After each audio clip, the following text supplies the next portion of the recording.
The start of 2016 has witnessed a sharp escalation in the militarization of the South China Sea. The cause of the escalation is multifaceted and comes from both regional and international quarters. The militarization has been initiated and exacerbated by both China and the United States, both bearing responsibility for the current level of tension in the region. The USS John C. Stennis Carrier Strike Group sailed to the region from its home port in Bremerton, Washington on January 15th and passed through the Luzon Strait separating Taiwan and the Philippines on March the 1st. The Stennis is accompanied by the guided missile cruisers, the USS Antietam and the USS Mobile Bay, as well as the guided missile destroyers USS Stockdale and USS Chung Hoon. The Antietam is based at Yokosuka, Japan, and was ordered off its normal patrol to join the Carrier Strike Group. The 7th Fleet flagship, the USS Blue Ridge, is also in the area, having docked in Manila on March the 4th. Trilateral talks were held on board the Blue Ridge on March the 5th between the US Navy, Japanese Maritime Self-Defense Forces, and the Philippine Navy. The key subject of discussion was how the three nations can work together to confront China in the South China Sea, promote security and stability in the region, and develop future multilateral training and exercises. The current deployment of the Stennis CSG to the region follows the previous deployment of the USS Lamson guided missile destroyer to the Spratly Islands last October, and the USS Curtis Wilbur to the Paracel Islands in late January of this year. The US has also increased surveillance flights over the areas by P-8 Poseidon patrol aircraft, as well as in one case B-52 strategic bombers. The navies of China and Vietnam fought a naval engagement for control of the Paracel Islands in 1974, which resulted in China's de facto control of the islands. China has established a military presence on Woody Island since that time, and has engaged in an extensive expansion of the base in recent years. Woody Island now has an extensive military airbase with a number of newly built hangars and munition storage buildings. In February, satellite surveillance revealed the deployment of 2 batteries of HQ-9 surface-to-air missile launchers, as well as supporting vehicles such as an engagement radar and the Type 305B ASAR acquisition radar on the northern end of the island. Last November, China announced the deployment of J-11 fighters to Woody Island. As land reclamation and building efforts on the part of the Chinese continue at Fiery Cross Reef and Mischief Reef in the Spratly Islands, with no signs of slowing down in the immediate future, it will be interesting to see if the US Navy increases the size and tempo of future patrols in the area. With the Royal Australian Navy taking delivery of its second Canberra-class LHD, HMAS Adelaide, on December the 4th of last year, and the first of 2 Makassar-class LPD vessels built by Indonesia for the Philippine Navy, the BRP Tarlac launched on January 17th of this year, the US Navy may soon be bolstered by more powerful regional navies in future patrols. The Prime Minister of Japan, Shinzo Abe, announced in November of last year his willingness to have the Japanese Maritime Self-Defense Forces join the US Navy in patrols of the South China Sea. Australian P-3 Orion Maritime Patrol aircraft are currently flying freedom of navigation missions in the region. It was reported just days ago on March the 9th that the United States and Australia were negotiating the basing of more US strategic bombers, including the supersonic B-1 and aerial tankers, at Australian bases on a rotational basis. The aircraft would be based at Tyndall and Darwin in northern Australia. They would complement US B-52 strategic bombers already based at Darwin on a similar rotation.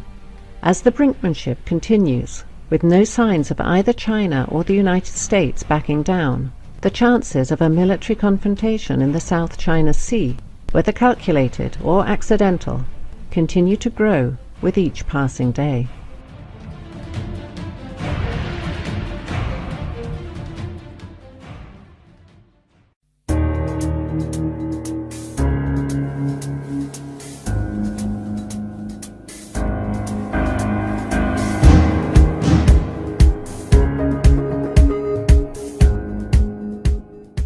U.S. Naval Services have released a new maritime strategy, a plan that describes how the Navy, Marine Corps, and Coast Guard will design, organize, and employ naval forces in support of its global dominance. The new strategy, titled A Cooperative Strategy for the 21st Century Superpower, highlighted forward, engaged, and ready as key words and kept the original theme of ensuring our capability to intervene overseas. It calls for increasing the Navy's forward presence to 120 ships by 2020, up from about 97 ships today.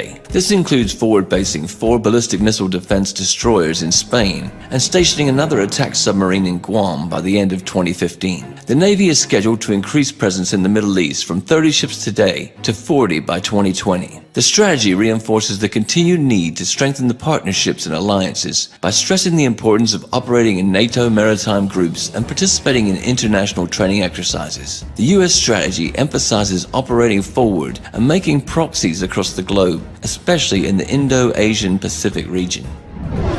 Thus, the hard anti-Russian rhetoric of Washington is a sign of the global standoff. At the very same time, the United States is preparing to go deeper and deal with China. The U.S. strategists are concerned about the rise of Chinese naval forces and its expansion to the Pacific Ocean. Particularly, they aim to prevent a situation where China will be able to defend particular zones of sea communications from foreign intervention. This is Chinese DF-21D anti-ship ballistic missiles purpose. In 2008, the U.S. Department of Defense estimated that China had 60 to 80 missiles and 60 launchers. The risk of establishing area-denied operational environment, for instance, in the South China Sea, worries architects of this strategy. Since the American pivot towards Asia, a tolerant term for the U.S. deterrence policy against China, in 2011, the United States Navy has deployed 60% of all of its powers in Asian-Pacific region. Indeed, it's ready to deploy even more in order to establish its own control in China's zone of interest.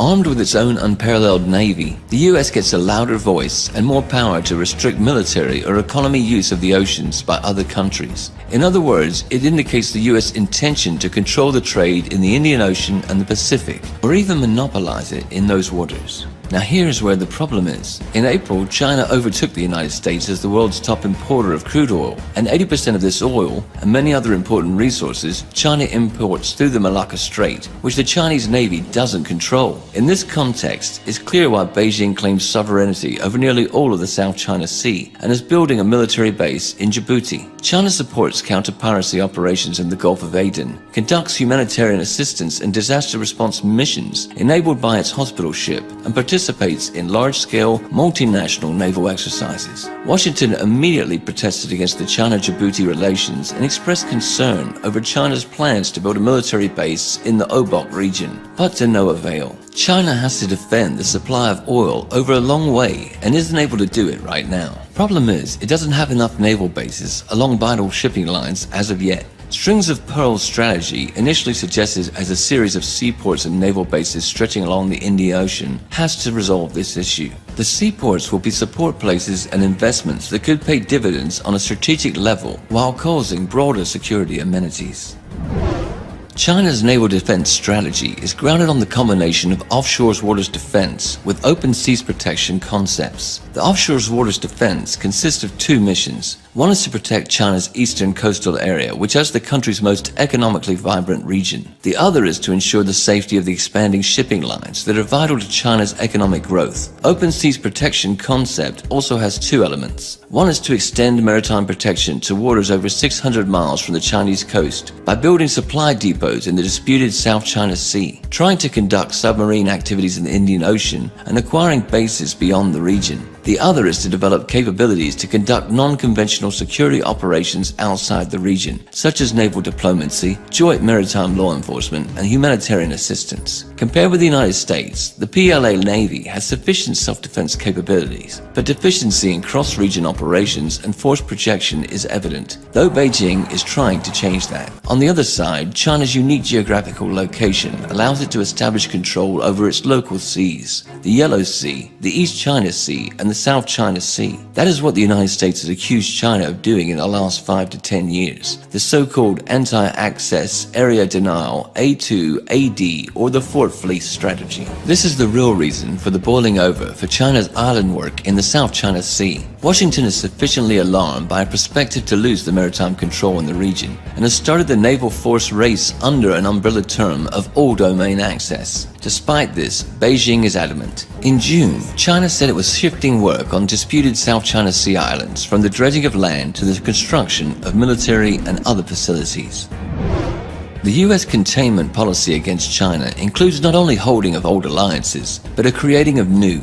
In the recent strategy, Washington pledges to strengthen cooperation with 6 long-standing allies: Australia, Japan, New Zealand, the Philippines, the Republic of Korea, and Thailand, and also lists 8 new partners: Bangladesh, Brunei, India, Indonesia, Malaysia, Micronesia, Pakistan, Singapore, Vietnam. With help of its Asian allies, the US are going to seal off the PLA Navy in South China Sea and prevent its moving into operational space. Further, Washington's diplomatic rhetoric over the long-standing allies, shared strategic interests, and cooperation in Asia, in fact, is aimed at establishing a coalition against China. Despite the fact that the US official strategy is ignoring the Taiwan issue, the island may easily become a flashpoint of ongoing confrontation, and the Western media machine has already set the ground for it. On July 22nd, US magazine, The Diplomat, reported that the People's Liberation Army soldiers were seen running towards a building that bears a striking resemblance to the Japanese-built presidential office in Taipei.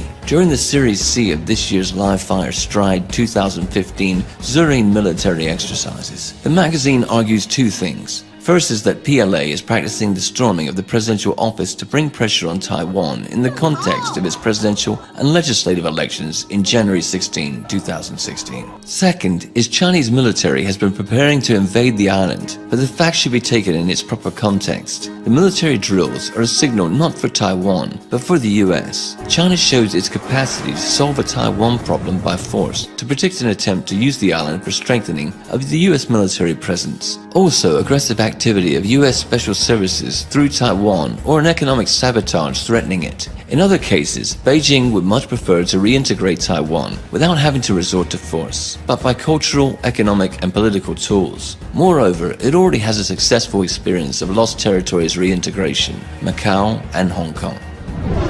Another area of the US-China geopolitical confrontation is the Indian Ocean. US strategists, media outlets, and public experts argue India is a rival state for China. Monetary wealth and power growth of both states will result in inevitable clashes between them. According to them, the motive behind the String of Pearls strategy isn't in solving the logistical problems of China's maritime Silk Route, but are in encircling India. If established commercial ports will be militarized with the PLA Navy, the concerns about China's influence in the Indian Ocean region empower the US to involve India in the American area of influence as part of a global anti-China strategy. The good news for Washington is India has been actively building a new powerful fleet, including an aircraft carrier group, so it could be a very useful tool. Directly, Chinese and Indian maritime interests face off in Sri Lanka, leaving the Indians' area of influence under the impact of China's economic projects. For Beijing, ports of Sri Lanka, founded by Chinese investments, are a cell in planned maritime infrastructure from South China to Pakistan, a natural opponent of India involved in China's maritime Silk Route. The US will likely use these features to set on fire China-India relations, to use Indian political, military, and economic power to discourage Beijing from adopting its maritime policy in the Indian Ocean.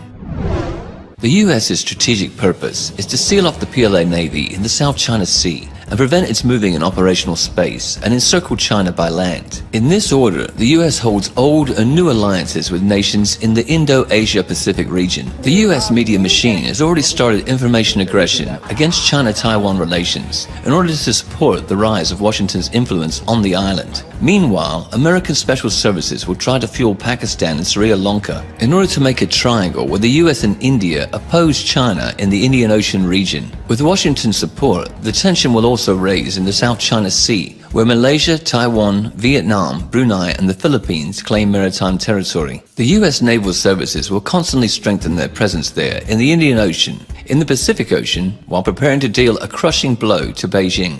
China will answer with its fortress fleet strategy in its local seas by building a powerful Pacific fleet and putting into practice the Maritime Silk Route project infrastructure in the Indian Ocean, all the while developing the relations with the Russian Federation in Eurasia. Also, India and China can absorb a lot of profit from the mutually advantageous cooperation. The only thing that they need for it is a mediator to start a constructive dialogue. Russia, which has a good fellowship with both, may become that mediator. This will solve the tensions in the region and allow the nations to go on to further development.